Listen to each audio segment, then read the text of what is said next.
All right. Hi, I'm John, and I am one of the many youth coaches at Youthfully. Today, I'm really excited to bring a coachee of mine, Dev Towler, to the podcast, and I'll be discussing his background. We'll have a conversation a bit about his background, his achievements, and future plans. So, quick introduction for Dev is from Gurugram, India, and he recently graduated high school there. During high school, was a very, very gifted athlete. He was very, very involved in sports such as basketball and soccer, and he even played it, won many laurels for the school, and he even competed at the national level there. But earlier this year, Dev had applied to several universities with the hopes of furthering his education in business and finance, and he found tremendous success in his applications. For starters, he received offer letters to attend 11 very highly regarded universities across both Canada and the UK. And he also received multiple offers for major entrance scholarships from universities, which include the likes of University of British Columbia, Queen's University, and University of Toronto. Dev ultimately accepted an offer to enroll in McGill University's J. Saltell's Faculty of Management Bachelor of Commerce program, which includes a $5,000 major entrance renewable scholarship and a $14,000 entrance bursary. And that is where he'll begin his undergraduate studies this upcoming fall. So really excited to welcome Dev to the podcast. Hey, Dev, so how are things going with you? Hi, John. Well, that was actually a very lovely introduction for me. And I have to tell you the fact that I'm doing absolutely great. And from the bottom of my heart, I am extremely and exceedingly thrilled and honored that Youthfully has given me a chance to discuss my achievements and my accomplishments here on this platform to all the audiences hearing me today, our conversation. And I'm exceedingly excited to looking for our podcast right now. I'm doing very well. Yeah, well, it's great to have you on, and you were an excellent coachee, and I think your success through your applications really speak to the type of character, and I'm really excited to kind of go deeper into that. I hopefully, as I did a good job of illustrating before, you obviously had a ton of success in your university applications, and you really have an exciting path ahead. So today, what I'm really looking to do is just talk about your journey, what's led you to this point, learn a bit more about what the path ahead looks like for you. And from there, we'll uncover a few things that other students might, who are in the same position as you were, might get some valuable guidance there. So I think where I'm going to start is way back. So, and this is really about your early life and kind of your initial interest. So are you able to share a little bit, I guess, about what your early life was like and how did it shape your interests to being kind of the person you are today? Well, of course. Well, you see, John, I can boast upon the fact that my early life did play a great influence in deciding my interests and academic pursuits. And I am the person who grew up in a family full of entrepreneurs, my father being one, my grandfather being one. And perhaps I believe this was the primary reason for my keen interest in the field of business and finance. And also, while I was growing up, I had heard about the book called Rich Dad, Poor Dad by the well-renowned author Robert Kiyosaki. And I happened to read the synopsis and watch many videos on YouTube, talk to people about the book. And I believe this was definitely a gateway into the world of finance and investment for me. And this book, alongside the conversations I had with my parents and my grandfather, also convinced me the value of financial literacy. And this piqued my curiosity about the ideas of money management. And also, the last thing which I would like to add up to this question is, while growing up, I also registered for several financial literacy courses to just help me gain further knowledge about this topic. And with this knowledge base, I believe I gained a lot of insight into the world of finance, and this definitely piqued my interests into this field. Yeah, and certainly financial literacy is a very important skill. And I think that even through our time coaching, that was something I definitely recognized, and certainly a lot of inspiration coming from your parents and your grandparents as well. So do you want to elaborate a bit about like some of the things maybe How maybe was it watching your parents as entrepreneurs? How did that kind of really inspire your passion as well? What were some of the things that they taught you along the way? Because it sounds like they were certainly large influences on your life, right? Yeah. Well, of course, they did play a great influence into my life. And as I said earlier, while I was growing up, I was brought up in a family full of entrepreneurs. And while I was talking to my parents and having all these conversations about business and finance, and they were teaching me a lot of things, I realized that as a young child, I'm able to grasp these things a lot. Because when you talk about finance, you happen to study all the things which are happening around you on a daily basis, be it the stock market, the ups and downs of the Sensex, the Bombay Stock Exchange in Mumbai. Since I live in India, I can talk about that. And since they started a new business, they used to give me tips on how to engage a large community of people and influence them, motivate them to come together for a larger goal in life. And well, it happened a lot during my childhood, where I went to my dad's office alongside my mom, because she was a very crucial part in helping my dad build up his business. We had a tea business initially, and I used to figure out how we had whole room of meetings with different employees, different board of chairpersons, to influence them on how to go ahead and achieve a further goal. And even my grandfather played a great influence in my life. And this definitely piqued my interest into this field, because as a child, I always was prone to viewing such conversations around me. Yeah. Yeah, definitely. I think being exposed to the environment definitely would make sense. And I think that sounds like uh, your parents really had a profound impact in terms of being able to teach you kind of what to look at, having those conversations early and when you're at a young age. And but at what age were you really, could you recall at what age you really started to kind of develop this interest? Because yeah, I'm wondering if you'd be able to elaborate on that there. Yeah, of course. That's a very interesting question, honestly. And we all know that as children, up till the age of 10, we all want to achieve almost everything in every profession. Up till the age of 10, I wanted to become a cricketer, then wanted to become an actor, then wanted to pursue something in the field of football or basketball, since we all have those ambitions as a child, of course. But then as the years passed by, when I was a teenager, I became slightly mature. And if I remember correctly, when I read the book up till the age of 13 or so, 13 or 14, maybe this was the period where I gained a lot of maturity as a teenager, and I realized that, all the business terminologies around me, all the things happening in the daily world, I'm able to get all of that. I'm able to understand what's happening around me, be it the tax changes, the different policies by the government. Because when I used to go to supermarkets with my mom and my father, we used to have those conversations. He's talking to the shopkeeper and in all the business terminology, and I'm able to understand what he's talking about. So I was always very curious to know what's going to happen further in the field of finance.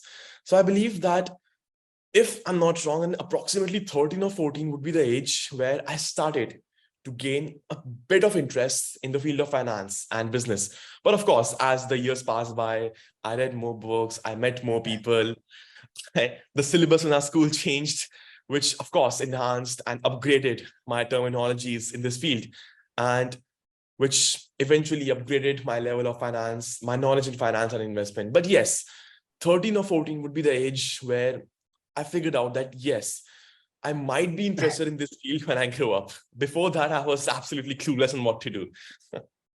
Yeah, no, that's really, I mean, that's a very, very early age. I like yourself, of course, ex, explored the dream of being a professional athlete. I know cricket's a lot bigger over there. I was actually a hockey player, with kind of professional Oh, hockey player, and then I realized I wasn't any good at it, so I didn't even end up kind of continuing hockey. But yeah, I think 13, 14, really, really early age for sure to pick up on business. I mean, I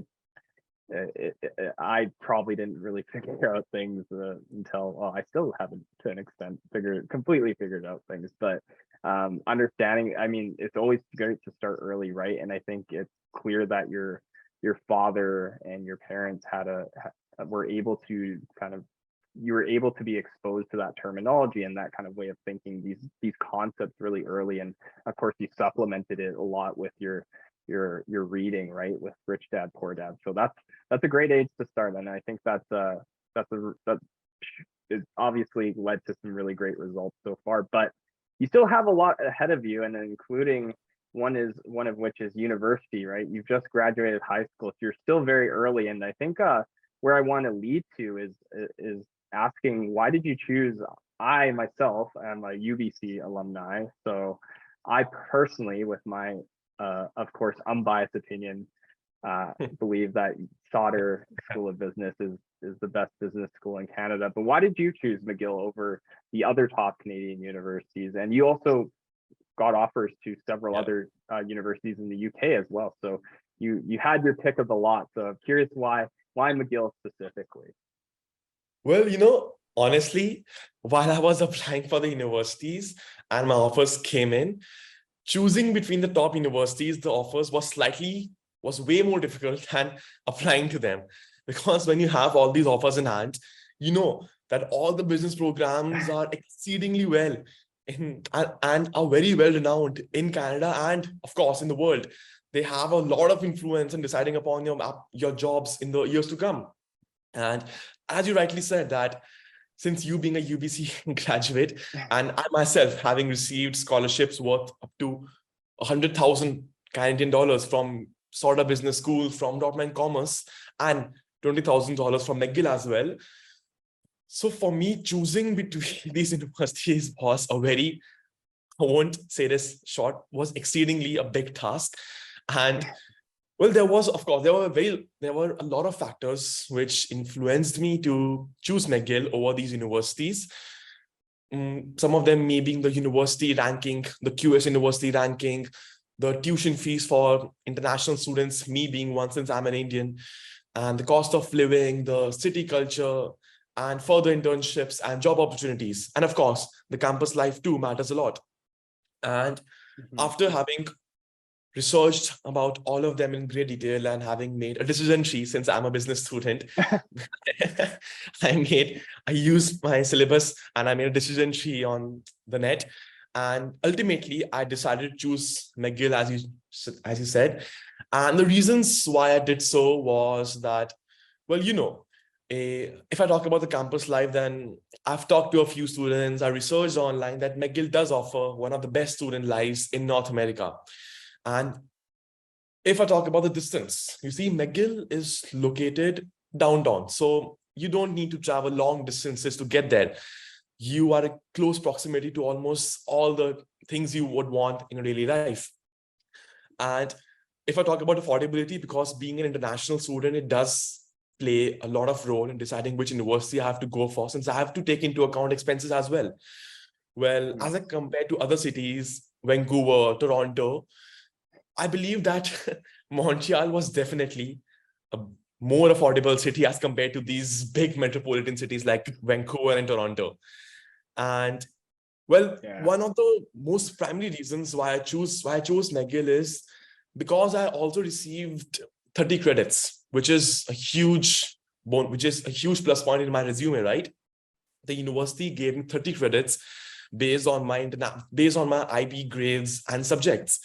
And this, of course, saved my tuition fees as well, which I wasn't able to reduce in other universities.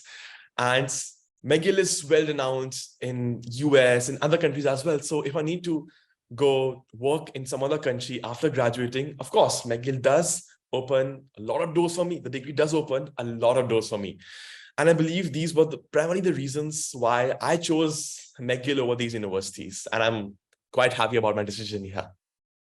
Yeah, I mean, it sounds like you really thought through a lot of factors, and I joke a little bit. I think McGill is obviously a very fantastic school. You come from it's always a good problem to have when your biggest problem is selecting which university you want to go to as opposed to the applications yourself.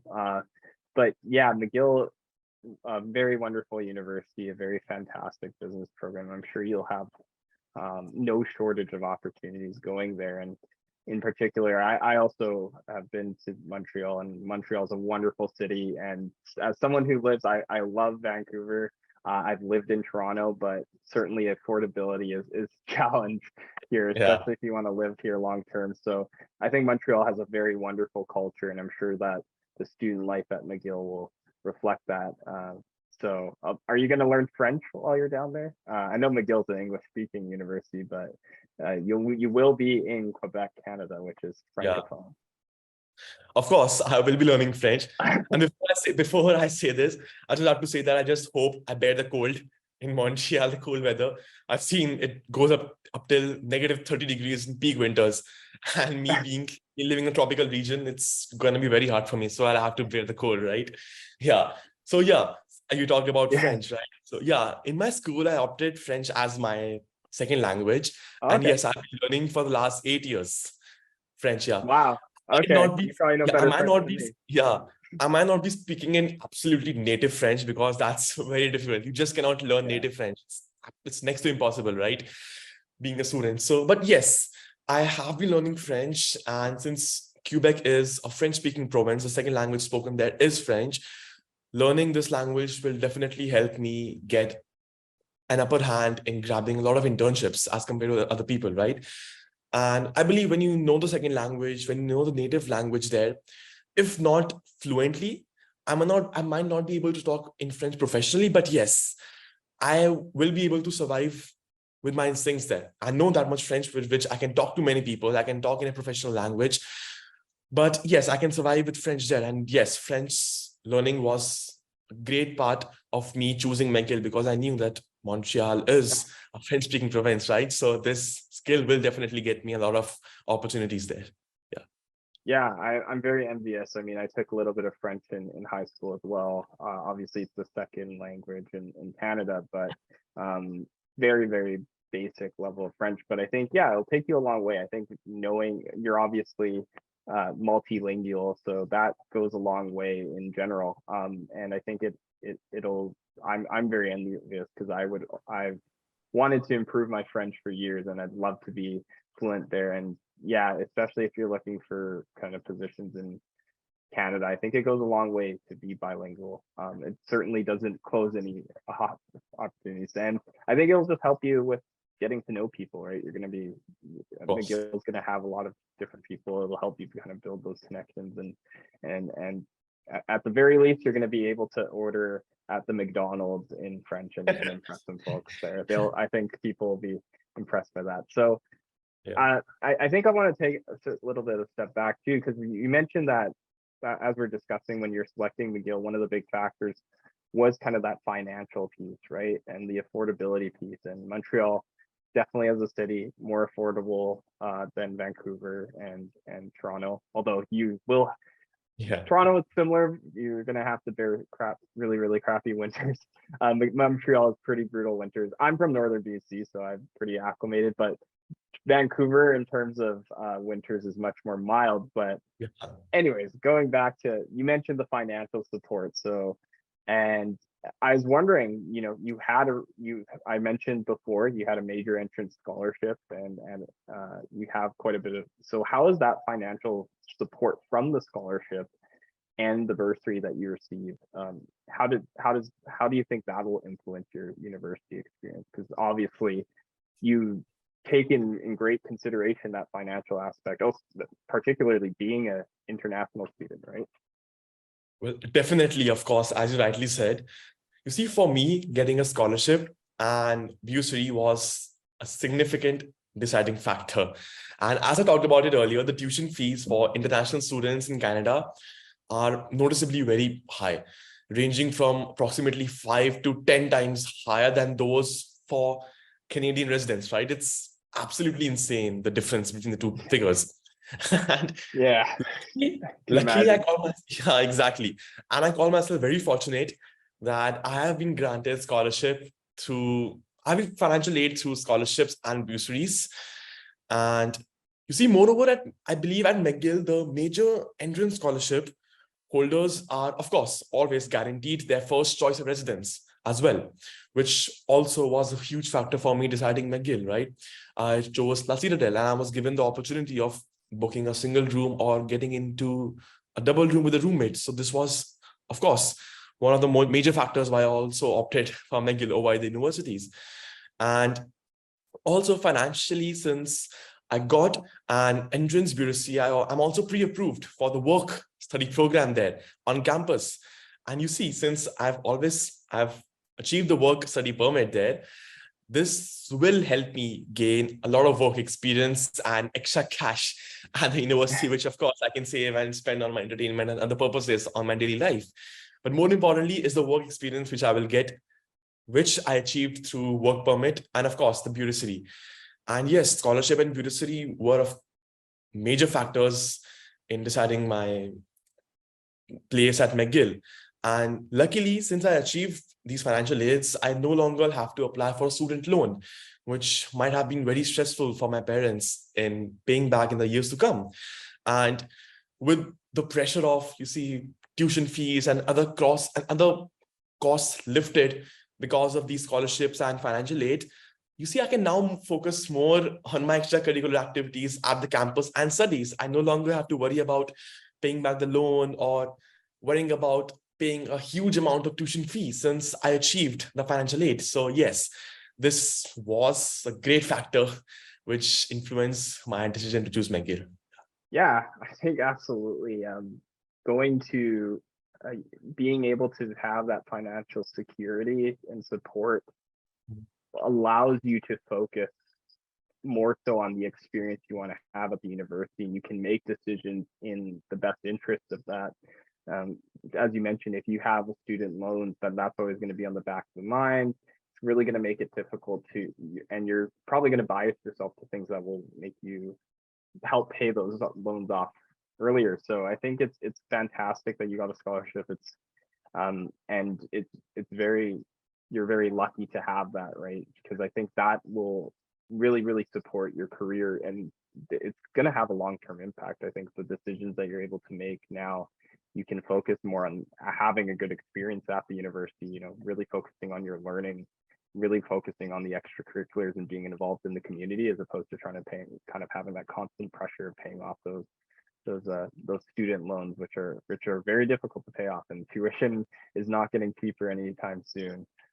So it's absolutely incredible. I think it speaks to, I mean, the amount of work that you put into this. So one of the things I want to get into as well is, obviously I was lucky enough to be your coach, but you had a lot of fantastic, you're obviously a very engaged and involved in the community, but what made you actually want to come to Youthfully for coaching and getting some coaching, guidance and working with me? Yeah, well, of course, I can go on and on about this topic, because I personally cannot thank Youthfully enough for helping me frame up all my applications for colleges and preparing me for the interviews.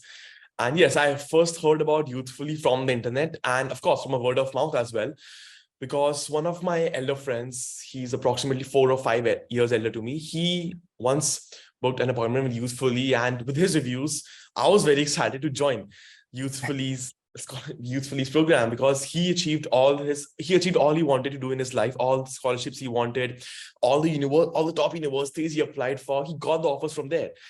And this was the reason why I chose Youthfully. And I believe that, you see, personal statements is one thing you have to master before you apply to best institutions in Canada, be it UBC, Queen's, McGill, or even UFT. And I believe choosing Youthfully's one-to-one coaching was definitely one of my greatest decisions in life. And I can state 100 times that I could create a standard application with Mr. John's guidance. I'll refer to you as third person because I want the audience to hear it as well. So yes, I can say that Mr. John helped me create a standard application, which piqued my further interest in getting more scholarships and backing all the possible universities I wanted to apply for. And yes, Mr. John contributed in ways more than many. And rather than applying to a list of all the universities, he helped me identify the ones that aligned with my personal goals. We had a lot of personal sessions, one-to-one sessions, wherein we made a chart, We figured out what questions the universities might ask me during the interview round online. And he gave me multiple feedback on different drafts to also ensure that my communication is formal and up to the standards of the best institutions in Canada. And the very thing I liked the best about Youthfully and one-to-one session with Mr. John was the mock interviews. Yes, we had a lot of mock interviews, which helped me feel more confident and prepared. And the confidence with which I'm speaking right now in this podcast, it's all the credit goes to Mr. John and all the sessions I had with him.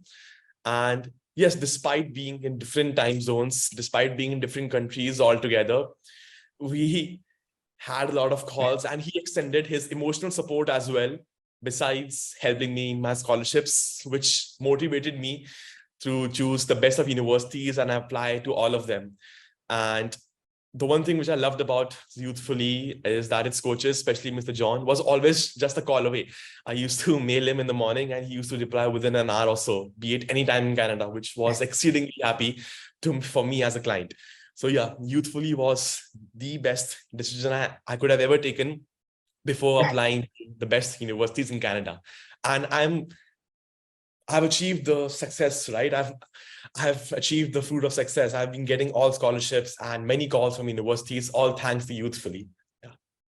Yeah, I mean, you obviously had a very impressive background going into it, but it was a pleasure working with you, right? And I think touched on a lot of things there, but I think particularly it was really about the skill development. And I think one of the things that we focused on particularly in our sessions is, well, yes, it's amazing that you were able to succeed and apply the things that we went to in your university applications. But what I wanted to really focus on is helping you in ways that would help you in the future as well, right? You're always going to need these communication skills. You're always going to need to develop these interpersonal skills, and also aligning kind of what the things that we worked on also wanted to make sure is aligned to your overarching kind of goals and ambitions, right? And really figuring out, what universities made the most sense, what were kind of the programs that made the most sense, and those things. So yeah, it was a real pleasure kind of obviously working with you. I mean,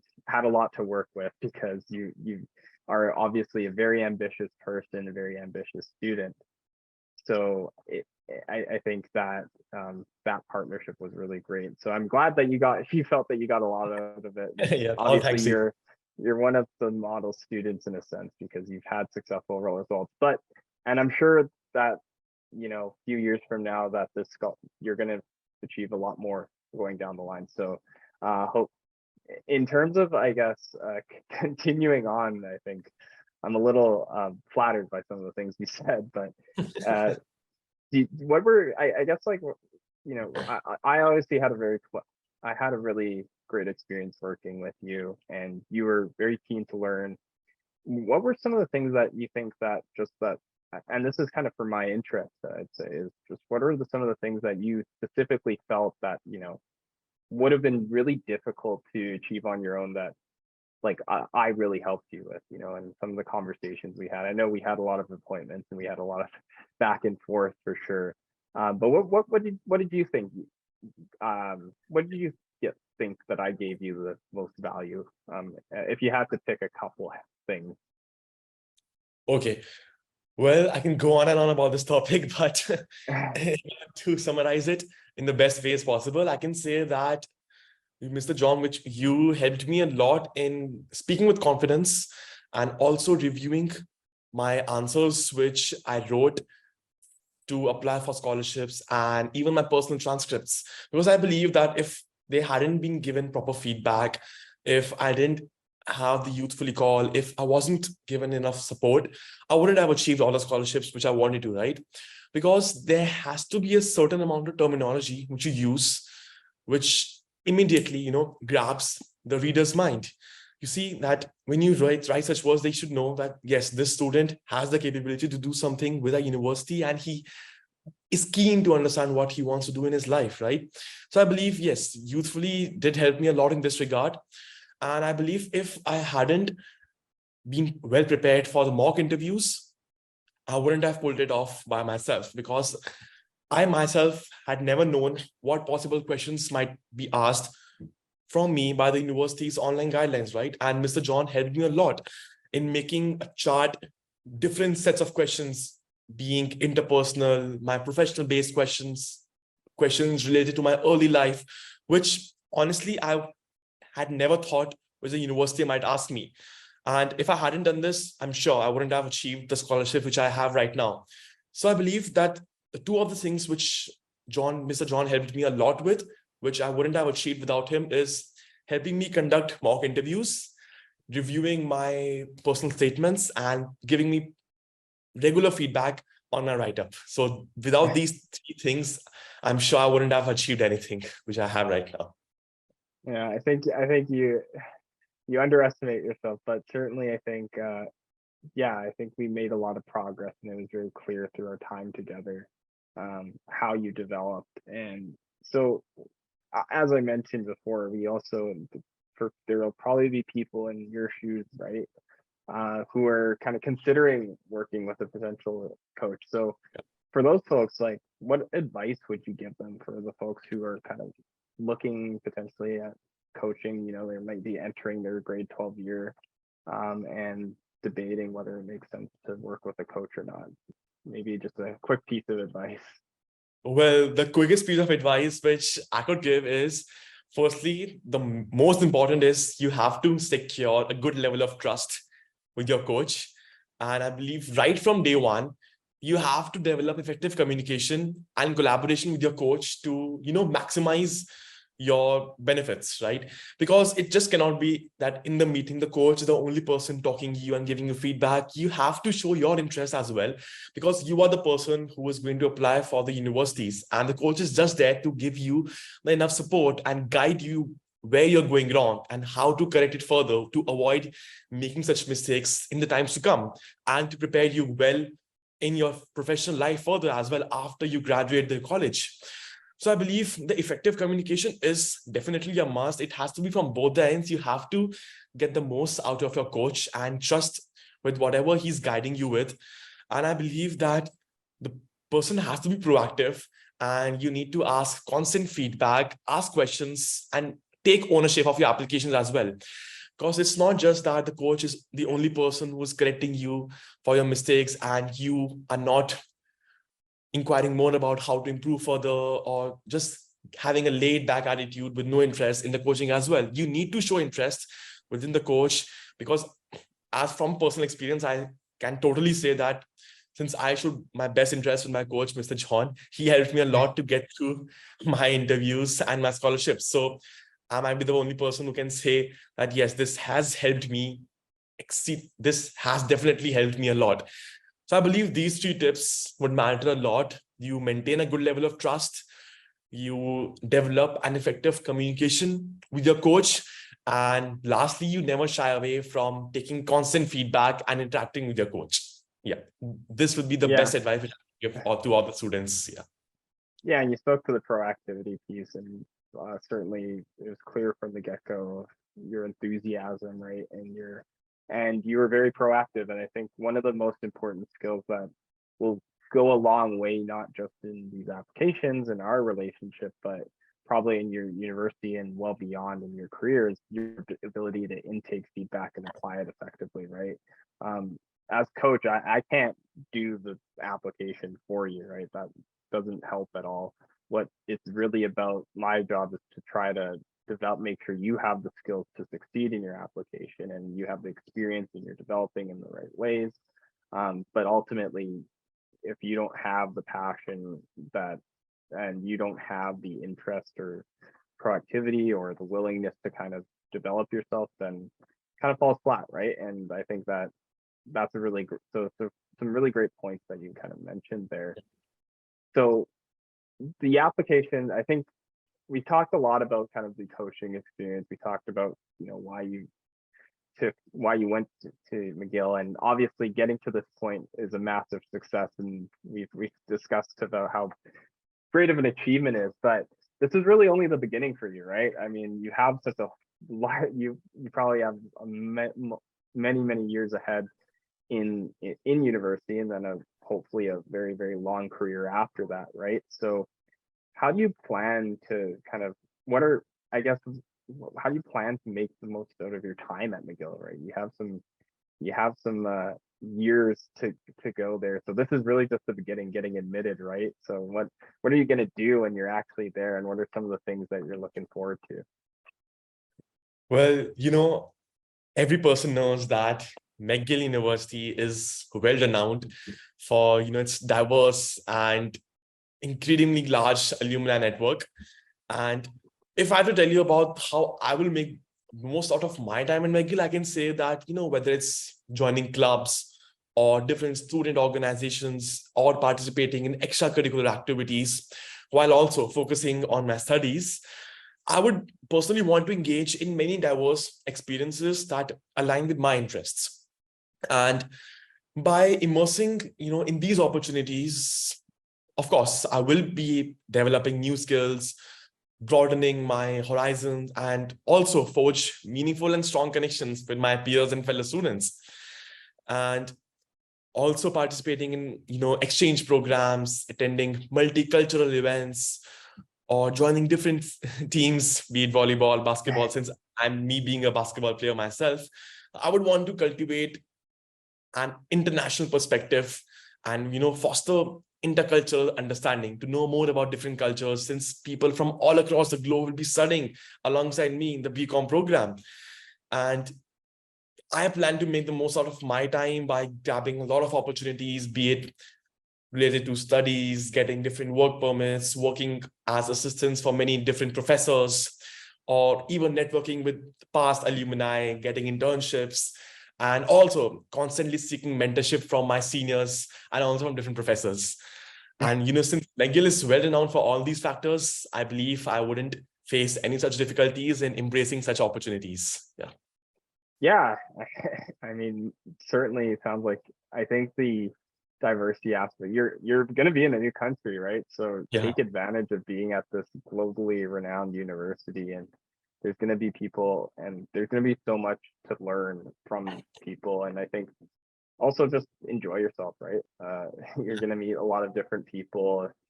This will be the first time, right, that you moved away from home, right? So Yeah. I think that being international, it's going to be exciting. Montreal's an awesome place, and there's going to be a lot of people you'll get to meet along the way, and I'm sure you're going to have a really wonderful experience at McGill.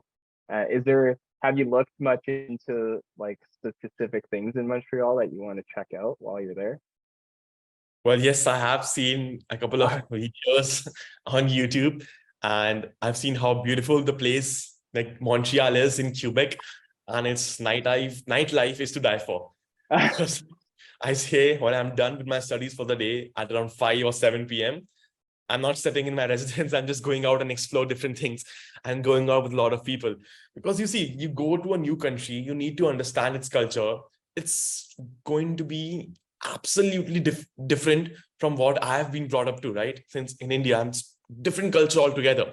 And Montreal is a place you have to explore. You just cannot explore that in a day or so. You need to give it enough amount of time. So as I said, when I'm done with my studies, I'm just going out and explore. There are a lot of things which I have in mind, trying different restaurants, going to different concerts. Since I've heard there are many concerts on roads, on streets, right? Just like it happens in Times Square in the US. So yeah, so I'm going to explore Montreal a lot. It's nightlife, it's various student organizations, different cultures. Yeah, that's what my plan is, to explore there. Yeah. Yeah, one recommendation I have, obviously, Quebec is well known for its poutine. Okay. And I had the one place, so when I visited Montreal, there's a place called Mapu, I hope I'm pronouncing it, Moye, and it's a Portuguese chicken poutine. When you're there, you have to try it. Absolutely incredible. Obviously, you're probably gonna try more poutine that's recommended by what a health professional would say in Montreal. But yeah, there's so many, like, Montreal has such a fantastic culture. I luckily went there in the summer, so it's nice weather. You're gonna have to deal with those winters, but you'll have to check out Yeah. also a Habs game. That's the hockey team there. Definitely, hopefully, you'll I'd recommend you jump on the Montreal Canadiens bandwagon while you're there and be a fan of hockey, or try to start watching hockey, because I think that they have one of the most dedicated fan bases in Yeah, Canada for sure. Well, all over the world, to be honest. But yeah, no yeah, doubt in that. no short of things to do. I'm really excited for you, and I think that Montreal's a wonderful place. And yeah, you spoke to the nightlife. There's so many cool places that you're going to be able to discover while you're there. So I'm really looking forward to. I'm excited for you to kind of attend McGill and explore Montreal, and hopefully you might get a chance to explore other parts of Canada. But I think in your first year, obviously moving is a big deal. But are you planning to, check out the rest of the country at all while you're in Canada? I know it's obviously a big move, so you probably want to settle in first. But anywhere else in Canada that you're kind of curious of exploring eventually?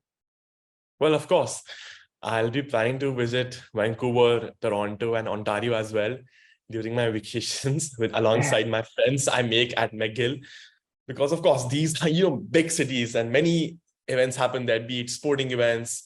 Because I myself, being a lover of sports and different athletics, I just cannot boast upon the fact that I would personally love to attend sporting with concerts like maybe UFC, wrestling events, Oh, okay. and even basketball events, because some of them do happen in Canada, in big cities Yeah. like Toronto and Vancouver. So yes, definitely I'll be planning to visit these cities once in a while. Definitely I'll go there when I'm done with my studies and during my vacations. No doubt in that. Yeah, so you'll have to find some free time, but I definitely would encourage you to.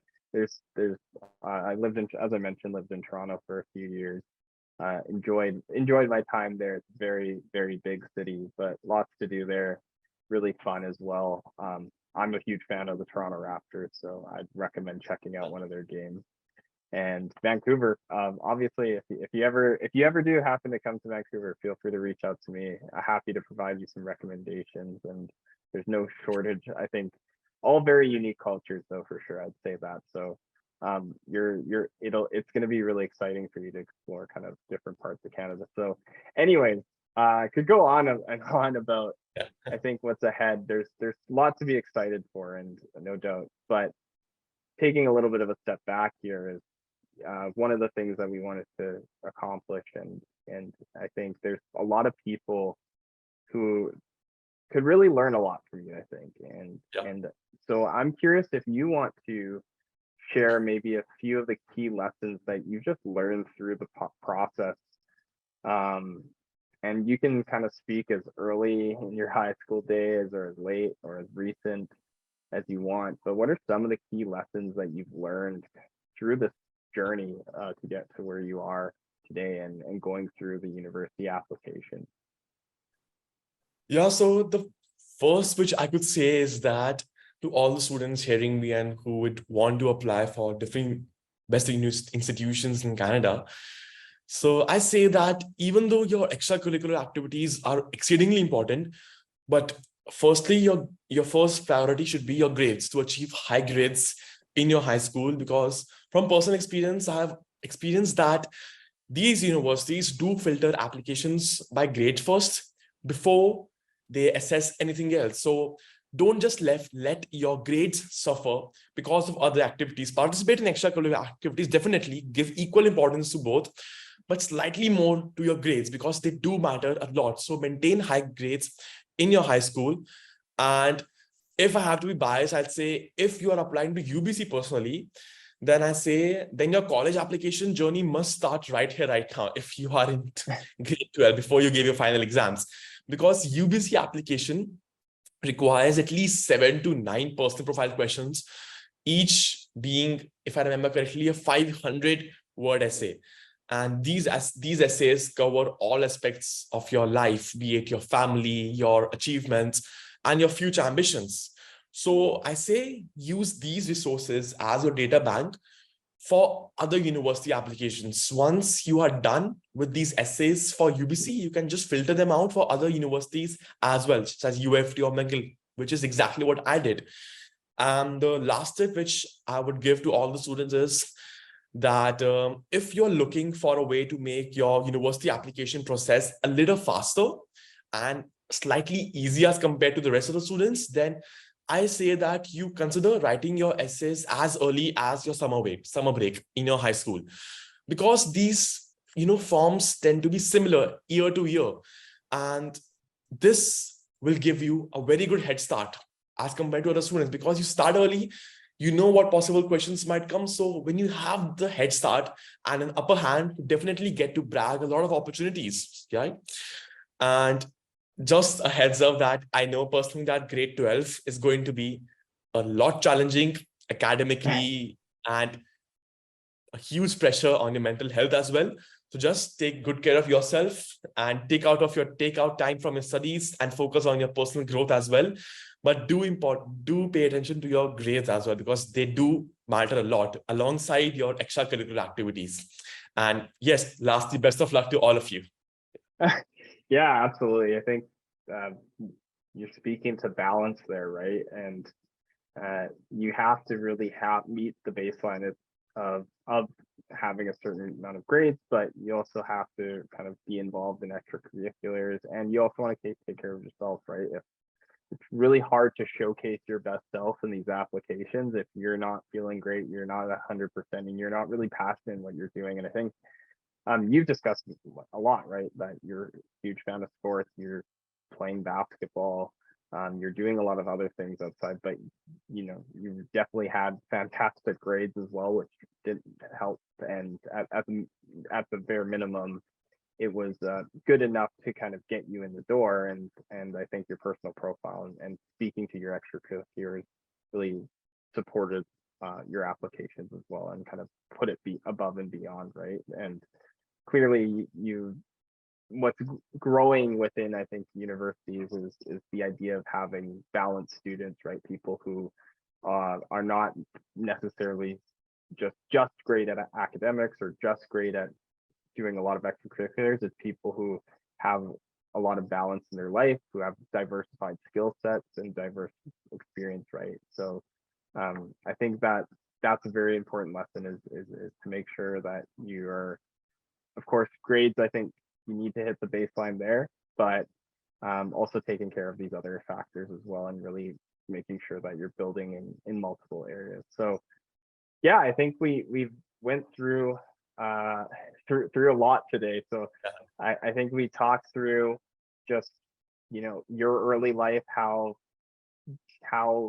what really led you, and how your family full of entrepreneurs have really spurred your interest in business, what led you to going to McGill specifically and choosing it begrudgingly for me over UBC, but nonetheless a fantastic university, and the role of, and why you chose to really seek a coach, why you wanted to get support there, and really how you're going to make the most of your time at McGill. So I foresee no shortage of fantastic opportunities. Once again, this is really only the beginning for you. So I'm really excited for this opportunity. Congratulations once again to all the fantastic work you've done up to this point, and receiving receiving a major entrance scholarship to one of the best universities in the world. And I really appreciate your time and insights, and wishing you all the best ahead, Dev. Thank you so much, John. I exceedingly enjoyed this podcast, and I believe this was a great platform for me to explore my opportunities and to discuss about all the achievements which I had done alongside Youthfully, and how it played a great role in deciding upon my application. So thank you a lot, and it was a great call for me. Yeah. Likewise, the pleasure is all mine, Dev, and wishing you all the best in your future endeavors at McGill in Montreal, and your studies in your undergraduate degree. So take care, Dev, and talk to you again. Thank you. Take care. See you. Bye. Bye.